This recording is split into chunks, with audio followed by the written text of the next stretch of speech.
গর্ভাবস্থায় রক্তশূন্যতা কারণ, লক্ষণ ও প্রতিকার। গর্ভাবস্থায় বেশিরভাগ নারী রক্তশূন্যতায় ভোগেন। বেশিরভাগ ক্ষেত্রেই আয়রনের ঘাটতির কারণে রক্তশূন্যতা দেখা দেয়। গর্ভাবস্থায় রক্তশূন্যতা গর্ভকালীন জটিলতার অন্যতম কারণ।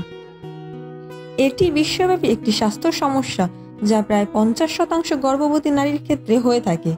তৃতীয় বিশ্বের দেশগুলোতে গর্ভকালীন রক্তশূন্যতার জন্য 20% নারীর মৃত্যু হয়। রক্তশূন্যতা কি?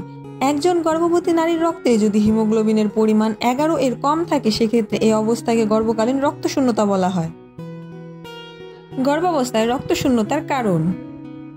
আয়রনযুক্ত খাবার কম খেলে রক্তশূন্যতা হয়। গর্ভধারণের কারণে রক্তস্বল্পতা হতে পারে। গর্ভাবস্থায় বমি হওয়াকেও রক্তশূন্যতার জন্য দায়ী করা হয়। সুষম ও সঠিক খাবার না খেলে এটি হতে পারে। ভিটামিন B12 এর অভাবজনিত রক্তস্বল্পতা দেখা দিতে পারে। এ সময় থ্যালাসেমিয়ার কারণে রক্তস্বল্পতা হতে পারে। গর্ভাবস্থায় রক্তশূন্যতার লক্ষণ: ক্লান্তি অনুভব ও দুর্বলতা, মাথা ঘোরা, শ্বাস প্রশ্বাসের সমস্যা হওয়া, দ্রুত বা অনিয়মিত হৃদস্পন্দন, বুক ব্যথা, হাত পা ঠান্ডা হয়ে যাওয়া, ঠোঁটের কোণে ক্ষত, জিহ্বায় ঘা। অতিরিক্ত রক্তস্বল্পতা অর্থাৎ রক্তে হিমোগ্লোবিনের পরিমাণ 7 এর কম হলে মা এবং গর্ভে শিশুর বিভিন্ন জটিলতা দেখা দিতে পারে, যেমন প্রি-একলাম্পসিয়া, কার্ডিয়াক ফেইলর, রোগ সংক্রমণ, প্রসব পরবর্তী অতিরিক্ত রক্তক্ষরণ ইত্যাদি হতে পারে।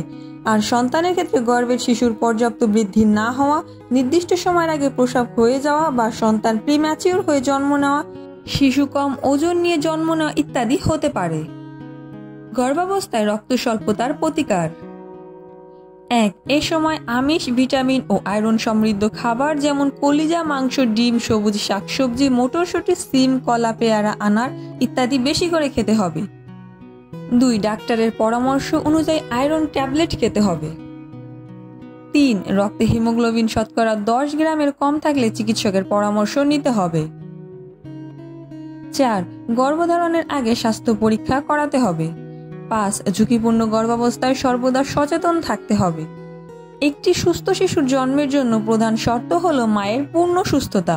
তাই মা ও শিশুর সার্বিক সুস্থতার জন্য গর্ভবতী মায়ের সুস্থতা নিশ্চিত করতে হবে।